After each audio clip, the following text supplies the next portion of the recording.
Hey everybody, hope you're having a great day. It's been I'm not going to say it's been a horrible week. I had some situations come up. I had one of my properties that I had a landscape trailer, enclosed trailer. I didn't lock it, my fault. You see where this is going. That's correct. Got robbed, and we got a weed whacker and an edger stolen out of there.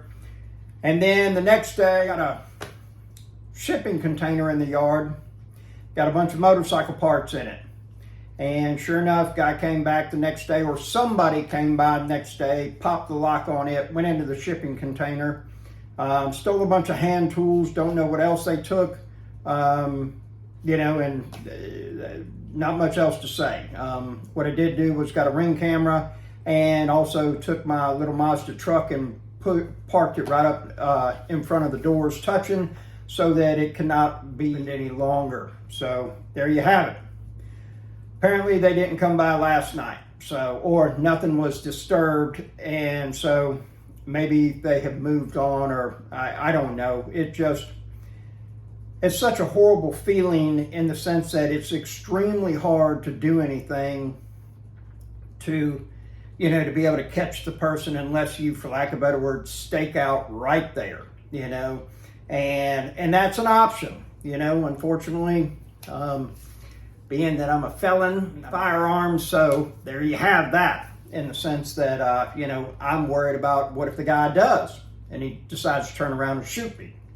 So, the best thing to do, and of course everybody says, oh, get a bunch of cameras and everything. Okay, well, do you know how many Ring camera videos are on the internet of people walking right up to your door going, hey man, look here, taking your package right off your porch and going down the road? Yeah, plenty of them. That's what I'm thinking.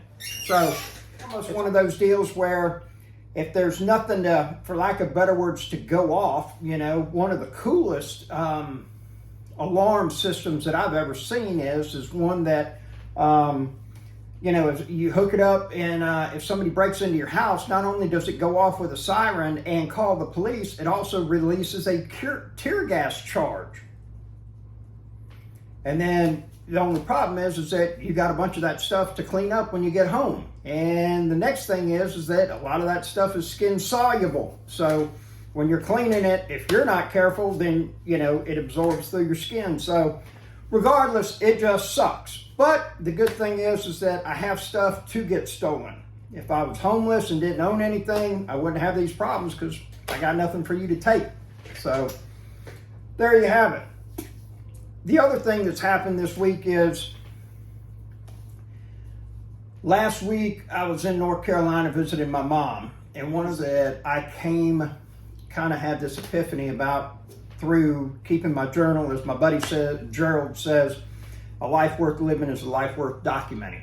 And I totally agree with that. And I try to write in my journal every day.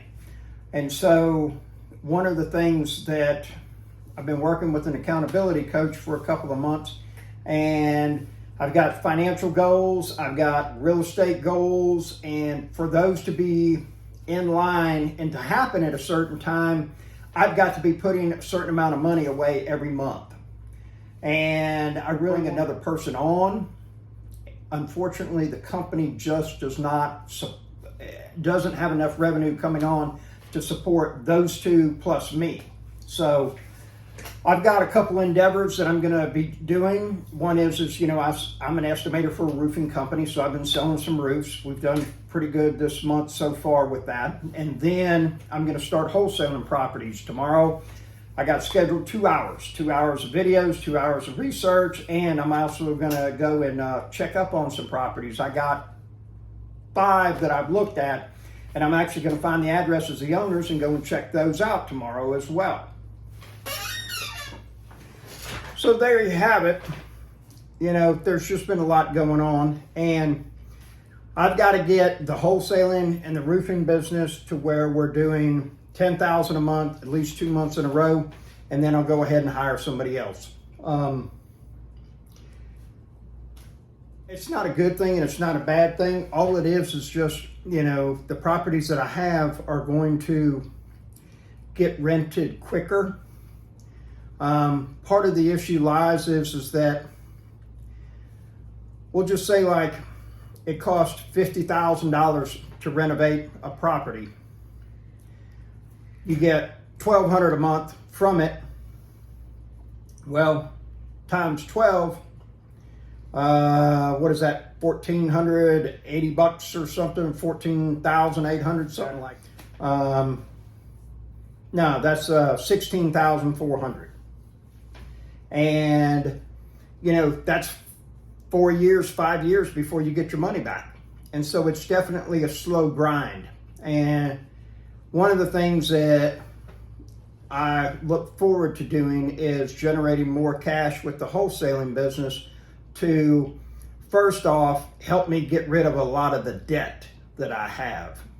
Part of it's going to be that whenever I do come across a great property, that I'll basically cherry pick them. I'll keep it for myself. As I acquire more, I'll use that to pay off debt. With the way that my business works and how much debt I have coming in, or how much debt service I have going out every month, we're in a real good position.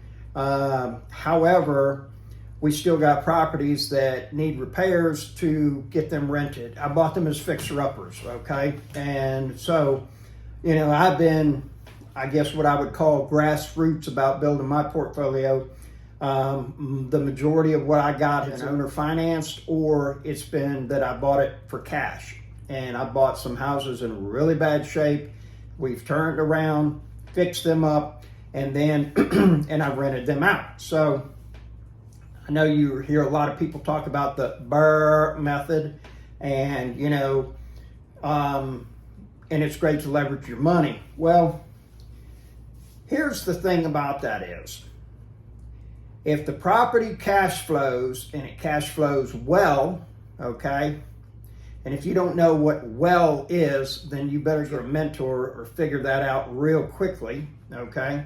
Because I know a number of people that in the last 3 years, they were on top and now they're flip-flopped, and it ain't in a good way.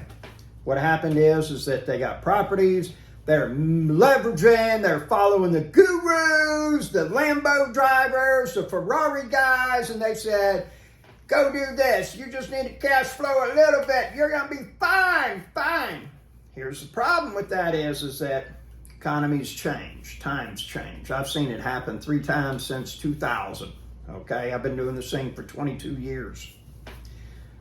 What ends up happening is that some of these guys get these adjustable rate mortgages, and then, hey, I'll get this money, I'll be able to do this, and I'll buy these houses, I'll flip over here, I'll do this, I'll do that, and everything. Sounds real great, and it works on paper. Here's the thing is, there's an unknown variable. Remember algebra, there's always that unknown variable. Well, guess what that is? The economy, the federal government, whatever, all right? Something affects exactly what's going to happen. Some of these guys didn't realize that, hey, when I go to refinance this property, I'm looking at 8% instead of 5.5% on a mortgage. So now the property's not cash flowing. Now the property's not even breaking even. Now I'm having to pull money out of my pocket just so this thing doesn't go into foreclosure.